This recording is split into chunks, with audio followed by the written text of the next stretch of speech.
Talvez você não tenha assistido essa série, mas mesmo assim pode reconhecer essa cena.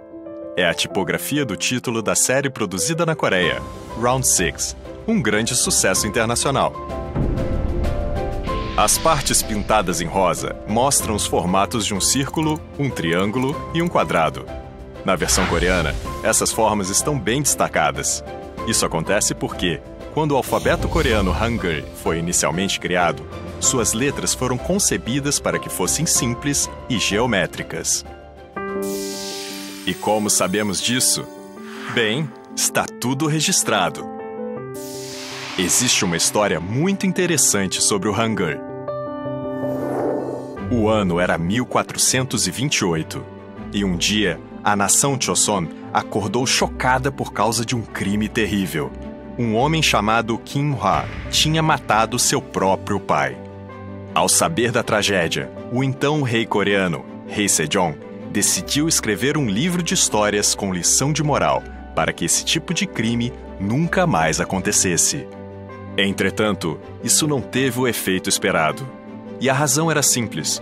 O livro estava escrito em caracteres chineses, um alfabeto muito difícil de aprender, já que os caracteres chineses eram numerosos e bastante complexos. O povo, em geral, era analfabeto e não conseguia expressar seus pensamentos por meio da palavra escrita, sofrendo muitas injustiças perante a lei. Lamentando essa situação, o rei Sejong tomou uma decisão que mudaria a vida dos coreanos. Ele inventou um novo alfabeto para que o povo pudesse aprender a ler e escrever facilmente. Com 17 consoantes e 11 vogais, o novo sistema de escrita tinha um total de 28 caracteres. Era o nascimento do Hunminjeongeum, o alfabeto coreano que hoje chamamos de Hangul. Para esclarecer os objetivos e os princípios do Hangul, o rei Sejong e os pesquisadores também publicaram um livro de guia, Hunminjeongeum Haere. Hoje, a Coreia tem uma taxa de analfabetismo abaixo de 1%. Isso mostra como o Hangul é uma escrita fácil de aprender, graças à sua estrutura concisa e cientificamente precisa. Primeiro, as 5 consoantes básicas foram criadas a partir das formas percebidas dos órgãos do aparelho fonador ao articular os sons.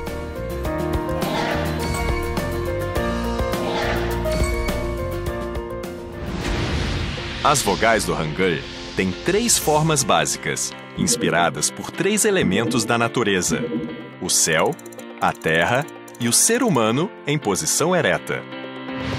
As consoantes e vogais básicas se expandem de forma regular e sistemática. Um ponto interessante do Hangul é que se escreve por meio de junções.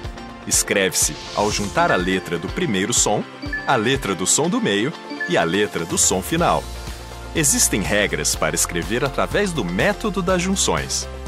Após fixar a consoante à esquerda, à sua direita se escreve a vogal com som aberto e abaixo dela a vogal com som fechado.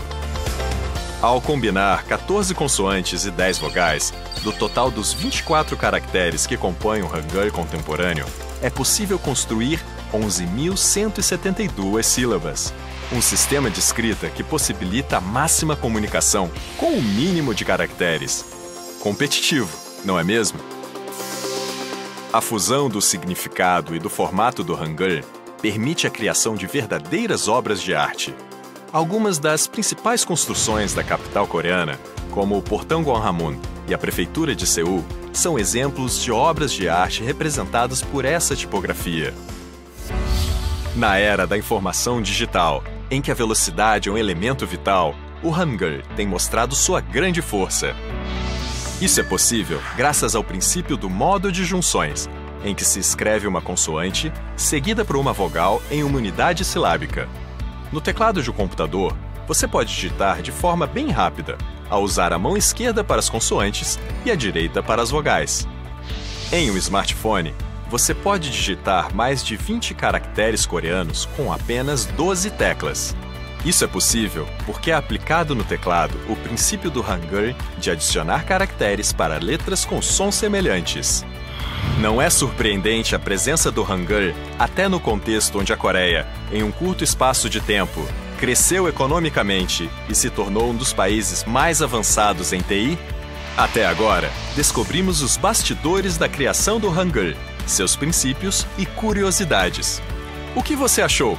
Foi interessante? Então, que tal começar a conhecer melhor os encantos do Hangul?